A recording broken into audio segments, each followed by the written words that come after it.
These iced oatmeal cookies have ruined my fat ass life. Ever since I was a kid, all I could think about was these iced oatmeal cookies. Remember getting them from the supermarket or the gas station and they would just taste so good when you let them get stale for a little bit? Or for me, spending those cold winters at grandma's house in the essence of delicious cookies, cinnamon, nutmeg, the memories. Well, today I'm going to share with you my easy to follow recipe that's sure to bring back some of those moments of nostalgia. Hi, I'm Chef Pat Lee, and on this channel, I make recipes that are easy and delicious. Subscribe if you want to learn how to cook, as I make cooking fun, relatable, and approachable. Now let's get into the video. We're going to start with our dry ingredients first, my friends. Full recipe will be in the description, but we're going to start with 2 cups of old-fashioned rolled oats. Now, you can toss the oats in with the rest of the upcoming dry ingredients as is, but to give your cookies a bit more texture, add the oats to a food processor or a high-speed blender like this Vitamix. They'll give the cookies a bit more definition and fineness to them. So while I did say it was optional, just do it. Trust me, you'll notice the difference. Now, when you get them in your blender or your food processor, you want to pulse them until they're diced into smaller bits. Don't over pulse these as to make it like a fine powder, but just enough to break down the fibers of those oats. This process takes less than a minute to do, so be careful and mindful. Now, as you can see here, the oats are broken down and they're the perfect texture. So let's get to the rest of our dry ingredients. Now, to a mixing bowl, let's add the flour.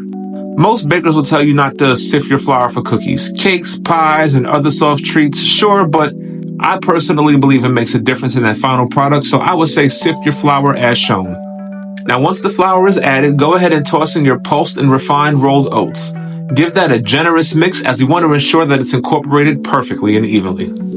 Go in with 1 teaspoon of baking soda. This is going to help those cookies rise beautifully. Go in next with a teaspoon of salt.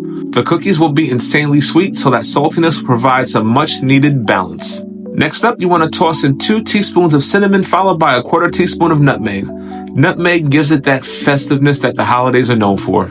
Go ahead and mix in all of your dry ingredients until well combined. After a few minutes of mixing, we're going to put this to the side and cream our butter. I'm going in with 1 cup of butter, which equates to 2 sticks, and make sure it's room temperature too. It helps to spread across evenly. I couldn't find my paddle attachment and ended up ordering a new one, so I had to improvise and use my whisk. At this stage, you want to cream the butter first by mixing it into a stand mixer, or a hand mixer will do just fine, followed by 1/2 cup of granulated sugar, and then 1 cup of dark brown sugar. If you don't have dark brown sugar, light brown sugar works just fine. Now, as you mix, use a plastic spatula to help break down some of that butter and sugar, which again, a paddle works best, but I digress. Now go on with 2 eggs, adding 1 egg at a time, and this will help get your wet batter to get to the consistency that it needs to be. You want to add some vanilla extract next.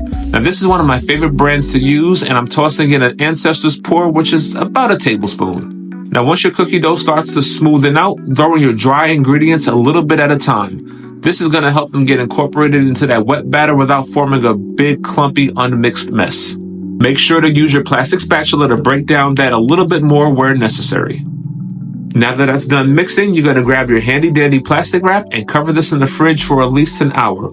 The longer that this is chilled, the better those cookies will come out. Now after an hour, grab an ice cream scoop, as it makes the perfect tool to measure your cookies and start forming those dough balls. Now the scoop is equivalent to about 1.5 tablespoons of dough, or likely a little bit more, and we're going to do this until we have our desired amount. For this batch, I made about 18 cookies. They'll go into a preheated 350-degree oven until they look just like this, golden brown and beautiful. And let them rest on a baking sheet for a couple of minutes before transferring them over to a wire rack to finish cooling. They have to cool completely for this next and final step. Now for the frosting, take 2 cups of confectioner sugar and sift. The sifting gets rid of any lumps in your frosting, and it gives you a smoother consistency. I also use a ramekin to help pass it through the strainer. Add in a 1/4 teaspoon of vanilla extract, and then we're going to add in milk. You want to pour in a teaspoon at a time of milk until you get the consistency to look just like this. Now you want to take your cooled cookies and just dip them in. Swirl them around to get rid of that excess frosting and let it sit for an hour. By now, you should have the most heavenly delicious cookies ever made.